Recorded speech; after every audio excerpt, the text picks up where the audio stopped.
Riders of the Dawn. This is Jay. Wait. No, this is Stu. Yeah, and this is Jay. And you're listening to Riders of the Dawn. Today we're going to talk about not knowing your own name?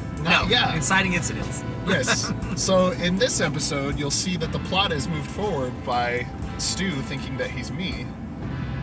Sometimes I get confused. I'm like, am I me? Or am I Jay? This is something years ago that we used to ask each other, like, are you my Tyler Durden? Like, are we the same person? And we just, like, I'm just waiting for that moment where I turn around and you're gone, and suddenly I realize you're a figment of my imagination. People ask us if we're brothers all the time, too. Like, you guys are brothers, right? Like, we don't look anything alike. I mean, now technically we are, but... Yeah, I mean, like, legally. So, the inciting incident... Let's get on topic. Well, this is something I was thinking about this morning is having a great inciting incident is how you're going to grab a reader and keep them interested. Whether it's living on a desert planet and finding some strange droids or being called to the great meme wars of 2017. These are things that are going to make people want to know what happens in the story. And really what a good inciting incident does is makes the biggest promise of the narrative to the reader. It's I think of the inciting incident as that first great plot point that propels the rest of the story into action, but also establishes the expectations in the reader's mind for what the goals of the story are, like what the goals of the events are going to be. So, in Star Wars, when Luke finds the droid, the goals are we need to get the plans back to the rebels, right? And then the plot kind of chugs along from there, and the events just sort of line up to meet that goal. And all of your tension and energy is built into whether he's going to get there, and then when he does get there, they just catapult you into the next big plot goal, which is the Death Star is coming. We got to blow it up. So there's actually kind of a really good example there. Another good example is in Lord of the Rings, or actually we should just do Hobbit first. The inciting incident's really easy. A bunch of dwarves just show up on Bilbo's doorstep because Gandalf thinks that Bilbo needs to grow as a person. Right? So, I mean, maybe the inciting incident is like Gandalf putting the mark on Bilbo's door, or just like Bilbo meeting Gandalf at the very beginning of the book, where Gandalf decides, I'm going to take you on an adventure to help you grow as a person. That's kind of... And then in Lord of the Rings, the real inciting incident is...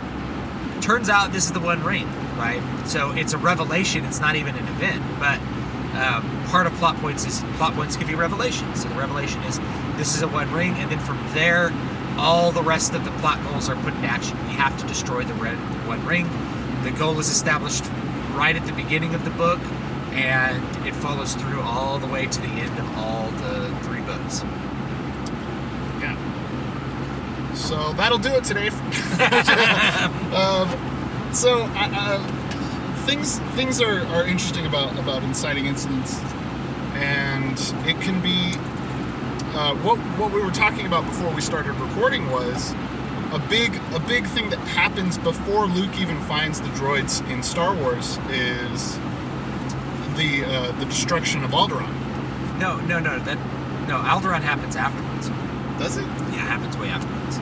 No, but the conflict's already existing. Yeah, right. There's the roll on the screen that tells you exactly what you need to know as the background of the setting. That there's this war between the Galactic Empire and the Rebels. So yeah, that's what I was coming to was there can be plot events that happen that are really a part of the setting before the inciting event actually happens. So something interesting is, say, in Wheel of Time, the first book of Wheel of Time, The Eye of the World, Trollocs attack the small village where Rand and Matrim and Perrin and Egwene live. And the Trollocs attacking is... What about Nynaeve and her pulling her braid all the time? Nynaeve, yeah, of course, I forgot Nynaeve. But she just shows up later. She's like, I followed you guys. Like, okay. Cool, now you're in the plot too. Yeah, cool. So but like the Trollocs attacking can be seen as the inciting incident because that really propels the characters to move forward. But it's not until the Aes Sedai actually destroys the Trollocs and tells Rand that he's the Dragon Reborn, that we actually make the promises that really makes them leave the village. Yeah, so, and it's like we need to go because they're after you, because you guys are. And actually, I don't think she even starts with Dragon Reborn. It starts with what did they call it? Oh, they're like people of destiny. I don't remember the exact word. Yeah, I don't remember either. So it's like, yeah, that's what it is. And then later, at the end of the book, it's like you're the Dragon Reborn, which is in turn the inciting incident for the rest of the series. Right. Like when we realize that Rand is the Dragon Reborn. Right. Oh, because she's not sure which of the three of them it is. Yeah, that's right. Yeah. So and this is how events that happen before the inciting incident can really be part of the setting, because before the Trollocs attack, you don't know what a Trolloc is, and neither do the characters. So in this way, you're introducing your audience to a concept at the same time that you're introducing it to the characters, which then propels the story forward. Because if suddenly, like, you're halfway through the story and then all of a sudden Trollocs appear and it's just like, oh cool, we gotta kill these Trollocs, but you've never talked about what a Trolloc is, you got a problem. Yeah. As we've talked about in setting in the past. So in that case, it kind of mixes it together. See, I think there's so many good examples out there. I think of like Way of Kings. Mm-hmm. Way of Kings by Brandon Sanderson's a really well crafted book in terms of all this story crafting stuff we talk about. And so at the beginning of the book, there's this scene with this assassin who kills the king, using magic. Mm-hmm. And it establishes a bunch of important things. First of all, it's the inciting incident, although we don't have the full context for the inciting incident until, about 100 pages later, when we realize that that incited this entire war, and the goal of all these characters is to, conquer these people that assassinated the king. Well, and even before that, there's an inciting incident that the prologue. Yeah, where there's actually two prologues in the book, which weirded me out in the beginning. But when all of these really powerful characters lay down their swords, and you don't understand the significance of that really until I don't think you understand the significance of it until the second or third interlude. Or maybe even into the second book. Yeah, it's probably, you probably don't understand the full significance of it until, probably the end of the second book. Yeah. When you sort of realize that, that blade has super powerful significance. Yeah.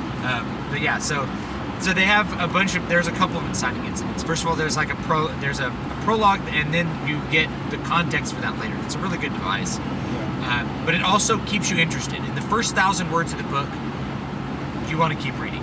Yeah. And then in the next 10,000 words of the book, you really want to keep reading, because then there's this assassination. You see the magic system. The magic system's fully explained from the point of view of a character. And so when you see that magic reappear later in the book, it's not weird to you. It's already been established as part of the universe, and it totally fits in. But that inciting incident of this assassination happening it's just really well done. And then later you see Kaladin, and he's like a slave, and you're like, what happened? Because there's another little prologue where Kaladin is in a battle, and he's super honorable, and then you see him as a slave, and then we have to sort of backfill all the context. So Brandon Sanderson really cranks up the tension by putting all the revelations that are necessary to understand the context of the events. Yeah. Further in the book, so that you have to keep reading to get to it. And it's like, in a lot of ways, you have three inciting events that affect three separate levels of the narrative, of the plot. And the first one being almost the almost the spiritual level. The second one being the political level, and then the last one being the personal level. Yeah, that's a really that's a really good way of putting it. And that's how you create depth in your story. You have to show that there is depth. So So, I mean, the other thing is, let's talk about some technical stuff. Does your inciting incident have to happen on the first page? No. Are you sure? I'm pretty sure it doesn't. Okay. I'm pretty sure it doesn't, because it just doesn't in good books. Yeah. Right? There's plenty of good books. If you can somehow get an inciting incident on your first page of a book, if you're writing a short story, it needs to happen on the first page. Yeah. That's pretty much a given. But if you can do it on the first page, that's great, but it doesn't have to happen, right? You can have exposition on the first page. You need to have something that's interesting enough on the first page for people to keep reading.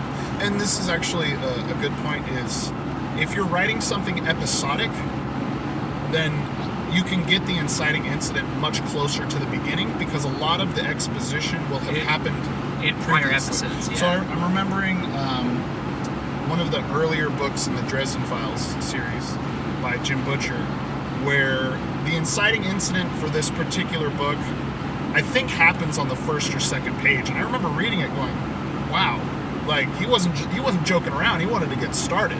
Yeah. And it was really cool. I thought it was really effective. But had I not had 3 or 4 books prior to that to understand the character and what he did and what he was doing, the inciting incident wouldn't have made sense. So this is why, especially in again, this is a Star Trek podcast officially. You're watching Star Trek. The inciting incident happens within the first couple of minutes. It might even happen. It might happen before the opening credits. Yeah, which is the opening tag is really where you want it. What do they call that? The cold opening. Cold opening. Yeah. So a lot of Captain's times log. Aliens are attacking. We must stop them. Or whatever it is. We've traveled back in time. Yeah. So they do that sort of thing, and they did that in the original series too. I do remember one where it was like Captain Kirk. They were just circling. They were circling Earth in the 1960s, right? And he just said that, and then the plot happened, and like they didn't even really explain. It's like, how did you travel back in time, guys? Like how did it's like, guys, don't worry about those details. Just this is what the story is today. Listen, it's the future. We can do it. All right, just trust us on this one. The temporal Cold War hasn't begun yet. Or has it already happened? I forget. The Temporal Prime Directive. Where are the people trying to stop them from breaking the Temporal Prime Directive? Oh, man. Love it. Okay, so yeah. In Star Trek, it'll just happen because... And if you go and you look at, like, Next Generation, they had a 2-hour pilot, Yeah. I think a two-part pilot, if I'm remembering correctly. And in that 2-hour pilot, they had exposition for every single character, so you got to know who everybody was. And the inciting event for the plot still happened pretty early on, but first they had to establish what was going on, who the characters were, so you even cared about what the inciting event was. So it's like, once you get that background, and then the further you go in the series, the less time you have to spend telling the audience about who the characters are and what the setting is, and more time you can spend just having events happen. And when you have events happen, that's an even better opportunity for characterization, because characters express themselves best through their actions. Exactly. So you can. This is something that I learned through doing, which was, sometimes you're going to have a character that's by themselves and they're going to talk. They're going to have an internal monologue. If they're the viewpoint character, you're going to be seeing things through their eyes, and how they're thinking about events. But you don't want characters to be by themselves for too long, because then you kind of get nihilistic. So inciting events, or really just plot events, keep your characters from navel gazing. Yeah, for sure. So by having soliloquies that have no point. Yeah, you're just waxing poetic about what this character thinks, which is sometimes not to say that you shouldn't do that, but you don't want 10 pages of it. You want 2 paragraphs. Yeah, well, I was just thinking about Atlas Shrugged, right? Like Ayn Rand would have John Galt make these long speeches that don't do anything for the plot. But in some cases, they're like the best part of the book if you were to read them outside of the book. But within the book, you're like, just get on with it. Yeah. You know, like I don't need you to convince me, John Galt. I need you to do things. Yeah. It's Atlas Shrugged for non-libertarians. Just condense it down to John Galt's speeches. It's like the Jeffersonian Bible. Yeah, if you took just the John Galt speeches out of that and just had people read it, it would probably be. I mean, they're really well written, but they just don't do anything for the plot. So you're just kind of like, all right, here's another soliloquy, guys. Yay! So another good thing about, I mentioned something with inciting incidents. Like, if you can do it on the first page, that's cool, but most of the time, if you're writing something new, you may not want to do it on the first page. I did it on the first page in Muramasa. You actually did it in Muramasa before you actually introduced the main characters. Yeah, you see the dead body before you know anything about the characters, and then you understand the characters in the context of that. But in a lot of cases, you kind of want some amount of exposition to make in a lot of cases the reader or the viewer, depending on or what format, what media format you're using, will need to understand the context of your setting in order to understand the inciting event. And so the example I'm thinking of is The Matrix. So in The Matrix, the real inciting event is Neo takes the red pill. That's the inciting event. Because up to that point, the nature of the universe is veiled, and after that point, it is revealed. And once it's revealed, that propels everything that happens after that towards its conclusion, towards the discovery of is Neo the one and all that kind of stuff, right? So you could argue that Neo is already acting in a way that is getting him towards that inciting incident. So maybe the inciting incident happened before that. But what I would say is that's actually, whatever propelled Neo to look for Morpheus, to look for this, is an inciting incident for a different story. Yeah. So for the story that we're looking at, which is we need to overthrow the machines. Yeah, we need destroy to the overthrow. Matrix. Yeah. So that taking the red pill is the only way to move forward into that. Yeah, and so I think what's interesting about that is we have events that happen before that. We see. Again, that's how you make depth in your story. Yeah, you have Trinity do stuff, and you're like, what is that? And you see some cool special effects, which are stimulating. You have Neo get confronted by Agent Smith and have his mouth sealed shut. Yeah, wake up. Crazy. And so when that happens, you're thrown into total confusion. It's a strong dissonant note. It's a strong dissonant chord, and it has to be resolved. And it's resolved by taking the red pill. It's like you take the red pill, and the nature of reality is revealed, or you take the blue pill, and you go back to sleep, and you wake up like nothing happened, and you can choose to believe what you want to believe. Yeah. And so when he takes the red pill, we resolve the dissonance of the mouth being sealed shut by the FBI agent or by Agent Smith, then the plot is propelled forward. We have a firm establishment of what the actual plot goals are. So we open the story with just a lot of dissonance, and then the resolution is then the setup, the preparation for the final goal of the plot is Neo the One. Can we destroy the Matrix? Can we free humanity? Yada yada yada. That first Matrix movie was really good. Yeah, the first one was really good. I think a lot of people. We don't need to spend that much time talking about the Matrix, but I think people didn't like the following ones because the plot goals were not clear, especially in the second movie. Yeah. We really weren't sure what the plot goals were. In the third movie, we're sure what the plot goals are. Like, all the ducks are in a row. Just, we're knocking it down. But people, I seem to feel like the third one is the least liked, even though it has the most I understand why the third one is the least liked is because people don't like the conclusion. That's true. Because you get to the end, don't get mad about spoilers. This is a writing podcast. You should have seen The Matrix, guys. Guys, yeah. I mean, I'm not going to spoil The Sixth Sense for you, but here comes The Matrix.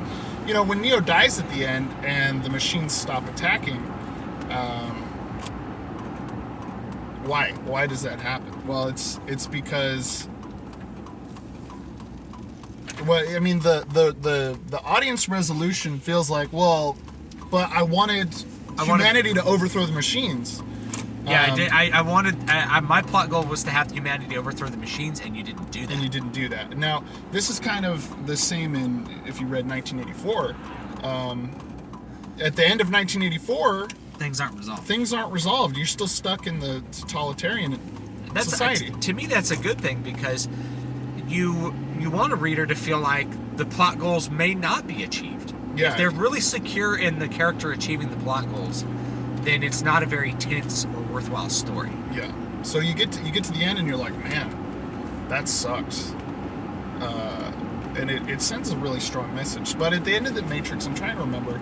My complaint was, the machines had basically said, which to the humans sounded like prophecy, was we'll destroy Zion. We let a couple people live. You start over.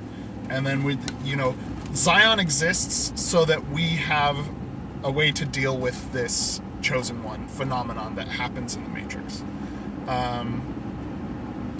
But instead what happens is, instead of destroying Zion and letting a couple people live, they do a lot of damage to Zion, but most people live. And maybe that's not clear. Maybe what actually happens is what they prophesized. But to me, it never really felt clear. Because you get to the end and Neo's like, oh my god, here's me affecting the real world the way I can in the Matrix in some weird way. And but then he dies, and then the machines are like, all right, cool, we're done. Yeah. Which is maybe the point, again, because if the whole point of Zion is to put in check this anomaly when he's in the dead, Matrix, when he's dead, then they can stop. So yeah, I think I'm telling you, man, YouTube content. We got to just watch movies. Yeah. So anyway, to sort of get back on track with inciting incidents and how they work,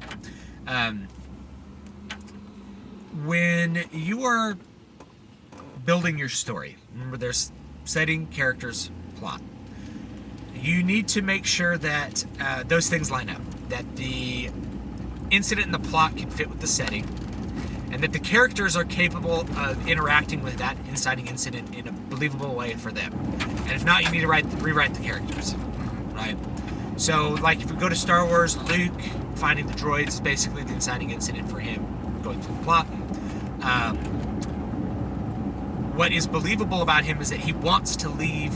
He's not happy on Tatooine. He wants to leave. And so you go through these series of events that basically allow him to leave. But at a cost he didn't want, which is his family to die. Yeah. Which in turn is gonna, his family getting killed also is gonna immediately make him not a great character at all. Because starting out, and there were actually scenes that were cut from Star Wars where, like, Luke is much more gray, where he's not against the Empire necessarily. He's like okay with the Empire, and he like congratulates a friend for joining the Empire. But by the time his parents are killed, then he stops being the gray character and becomes the good character of the rest of the trilogy. So if that character wasn't wanting to leave Tatooine, then that inciting incident would have been irrelevant. He would have handed the droids to Obi-Wan and said, like, good luck. And then Luke Skywalker would have just been, he was one of those characters from the beginning, and Obi-Wan would have been the main character, right? Yeah. So writing characters that are capable of executing that initial plot and making it relevant, that is something worth noting. Is what I'll say about that. Well, I think that is going to do it for this episode of Riders of the Dawn. I am Jay. You can find me at MatthewJWellman.com. And this is Stu. You can find me at dbspress.com and davidvstewart.com. This has been Riders of the Dawn, and thank you so much for listening. Have a great day.